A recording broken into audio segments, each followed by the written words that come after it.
ও guys, আজ ছিল বৃহস্পতিবার, আজ ছিল আমাদের ভেজ, আর বাইরে প্রচণ্ড বৃষ্টি হচ্ছিল, তাই বানিয়ে ফেলেছি ছানা আলুর চপ। তার জন্য আগে দুখানা আলুকে একটু সেদ্ধ করে নিচ্ছি। এখানে গরম করে নিয়েছি একটু দুধ, তার মধ্যে দিয়ে দিচ্ছি ভিনিগার আর জল মেশানো একটা মিশ্রণ, দিয়ে ছানা কাটিয়ে নেব। ছানা কাটানো হয়ে গেলে ওটা একটা কাপড়ে দিয়ে ছেঁকে নেব।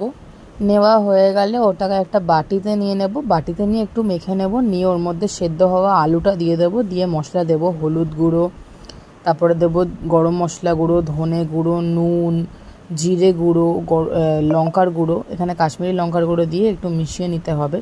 এখানে একটা বাটির মধ্যে একটুখানি ময়দা, চালের গুঁড়ো আর বেসন দিয়েছি, আর আগে যে মশলাগুলো দিয়েছিলাম তাই দিয়েছি, খালি একটুখানি কালো জিরে অ্যাড করা আছে। এবার তেলটা গরম করে নেব, আর এই প্রসেসে বড়াগুলোকে আমরা করে নেব। একটু হাতে তেল লাগিয়ে নিয়ে যে মাখাটা মেখেছিলাম চিপটে, ওটাকে আমরা ব্যাটারের মধ্যে চুবিয়ে ভেজে নেব।